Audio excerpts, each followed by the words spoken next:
Tarantula Tag Part 2, we thought we would do is take you on a wee journey around some of the locations in the village we live in. And be man's off exploring. So let's get in about some of these questions. Okay, so this Tarantula Tag Part 2 was set up by Dave of Eerie Arachnids. I was tagged by the amazing and wonderful Super Tarantula. Please, please, please do go check out that channel. It is absolutely brilliant, and the woman who runs the channel is so lovely. She is such a nice woman, and I consider her a very good friend now. So as I say, we're going to go a few locations around the village, but we'll answer a couple of questions here, a couple of questions there, a couple of questions there, etc., and show you a few wee bits as we go.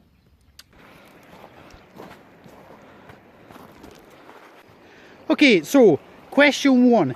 If you could only keep one genus of tarantula, what would it be and why? Well, that for me is a relatively easy answer, and it would be the Lasiodora.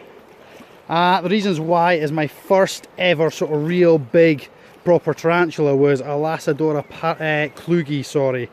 And I absolutely loved her. Her name was Ripley. She was an amazing, amazing spider. Educated many, many kids and adults alike.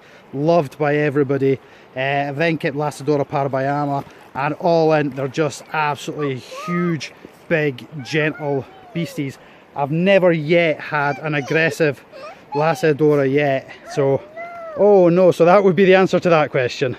Question 2 then. What is one piece of advice you would offer to a new keeper? Obviously most people will talk about research. Research is the most important thing.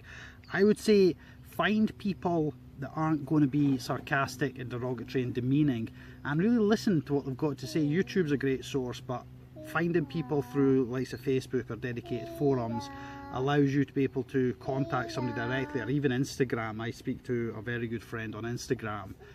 We communicate through the chat on there. And are able to offer each other hints and tips and advice and something. So what I'm saying is, find somebody you know has a good source of knowledge and isn't going to mock you if you do ask perhaps a silly question or something you think is ridiculous. So it's surround yourself with knowledgeable people that can provide you information as and when you need a wee bit of help and assistance. So that would be my piece of advice for a new keeper. Obviously research is the main thing, but aside from that, find people that are there to support you, not mock you. So question 3 asks, one positive change in me related to the hobby. Well, I would have to say knowledge first and foremost, because I've learnt so much since joining this hobby, made so many good friendships. But I think in part confidence, because we started teaching people about animals as part of the business we run. And so it really gave me a boost. And it showed I knew, well, I had to know what I was speaking about, and it was great passing that on to other people and engaging younger generations and learning about nature and wildlife and the interactions and threat displays, feeding habits, environments, habitats, all that kind of stuff. And the more I grew in knowledge, the more I grew in confidence. So that would be my answer to that question.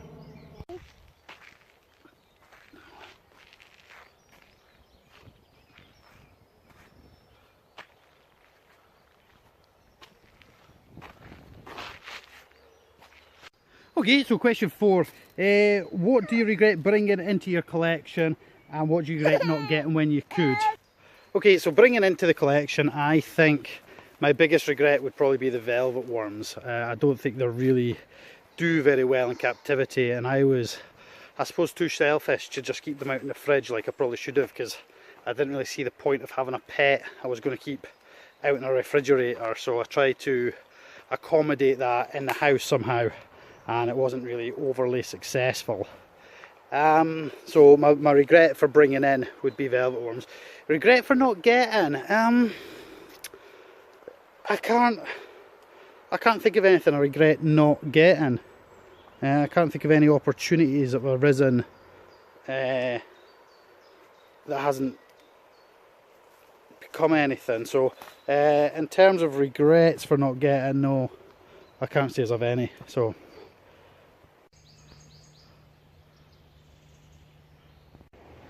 right, so number 5 is favourite and least favourite aspects of the hobby. So Favourite would be the people I've met. I absolutely love, other than keeping the animals obviously.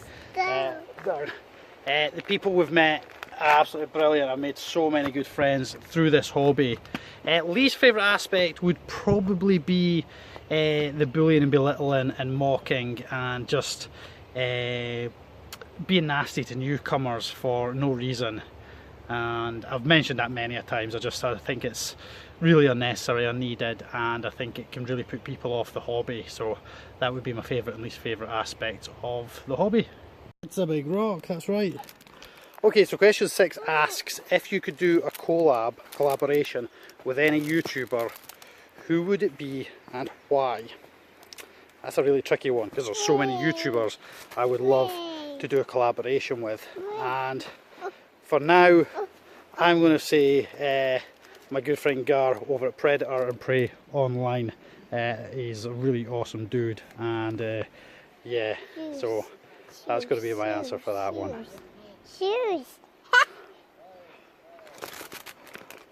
And the why? Who wouldn't want to? Question, lost my list. Question 7. Feelings on handling tarantulas. Well, as I used to run an animal education business, handling was a big part of that. So I used to handle tarantulas quite a lot, and I used to allow my tarantulas to walk across the hands of children, but their hands would you off again. Their hands would be flat on the surface, and the tarantula would walk across. And I took a variety of tarantulas with me to ensure that if one was displaying signs of aggression, happiness, threat postures, I had other tarantulas to swap it in. Nowadays, don't really handle all that much. I must confess, I don't really see the need as much, but I'm not against it. People talk about tarantulas not getting anything out of it, but you know, we don't know. Maybe I doubt they do per se, but we don't know. They've just recently trained a jumping spider to jump, so obviously the levels of perception these animals have are far more increasing than perhaps we give them credit for. So do I approve of handling? As I say, I've handled many times. I've done videos on handling and stuff, and I'm not totally object to it. So also I've got to add, if you choose to handle, obviously understand and know your animal. Don't try and force them into handling situations. Understand threat postures, threat displays, that kind of thing. That is the most important. If you're going to do it, make sure you know exactly what you're doing. I've handled a lot of spiders and never been bitten by any of them. I've never been bitten, I've stung. Just obviously understanding the animal is the most important thing. Number 8 is biggest mistake. Well, obviously the velvet worms, as pre-mentioned, I made a number of errors with them, resulting in loss. But next to that would be, I received a couple of very small Brazilian black slings, and being somewhat complacent, I had decided to rehome them in the bedroom. As I unpotted one of them, they kind of made a dash for it, jumped onto the bed and down onto the floor. I tore the bedroom apart looking for it, and I'd kind of given up all hope. I was putting the bedroom back together again, and I had a basket full of laundry. As I pulled that across the floor, I was spotted a small black squished object. So yeah, being a bit complacent and not really doing it in a safer environment, that would be one of my biggest mistakes. So that's number 8. Number 9. So channel goals, like any channel, I just want to see it grow. I want people to be able to enjoy it. I want to create something that provides knowledge, a bit of fun. Obviously I want subscribers, I want to see the channel grow, because the number of subscribers indicates to me the success or failure of the channel. Love all the comments, always try and reply or at least acknowledge the comments. Absolutely love it. But the goal for the channel would be to get new stock, provide as much engaging and entertaining material as I can, and just hope that people really enjoy it and keep producing videos I enjoy making, because I really enjoy doing it. So that would be my answer to that question.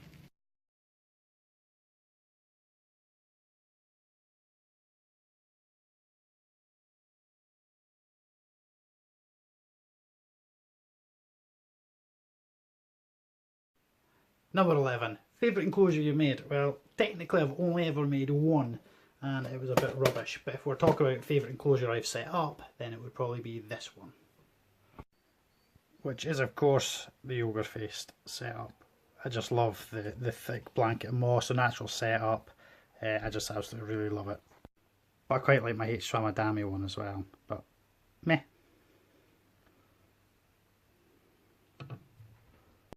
Number 12, let's have a look. Is the part where I tag someone else, and I'm going to tag the invertebrarian, and he's located over in Wales, Scotland.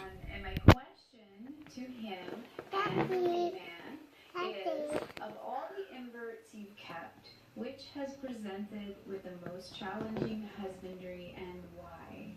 Okay, so that's fairly easy. I've mentioned it a couple of times throughout the course of this video, the velvet worms. The velvet worms will be my ultimate failure, if you will. I knew the conditions that needed to be maintained for them, and I tried everything I possibly could to maintain them as part of a display feature without just shutting them out in a refrigerator. I used cool packs, I used ice cubes, I used freezer blocks. I tried a great number of many things, and ultimately I think they're probably best just left in their natural environment because they are so specific in care.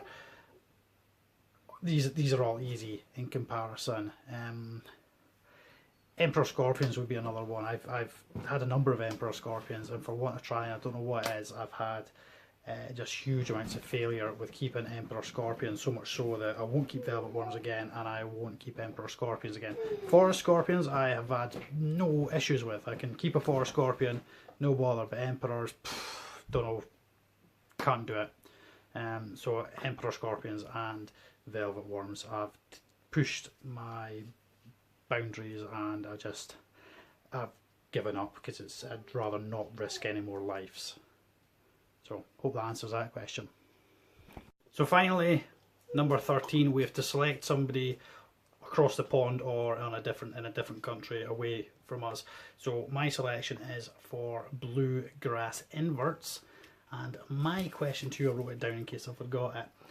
Do you think that social media has helped younger children access nature and education, or do you think it's often overlooked in favour of Snapchatting and selfies and doggy ears and nosies? And do you think children use this facility in the wrong manner? That is my question to you. So that is it for us. We are going to say bye bye. Or not. Huge thank you to Super Tarantula for nominating us. Bye bye. Bye bye. And yeah, I hope you've really enjoyed this video. I really enjoyed doing it, albeit dragging his little bahookie all the way to the village because he refused to walk. That was fun. So anyway, really enjoyed myself, and I hope you have too. So we'll see you next time. Bye bye for now. Jelly. Bye.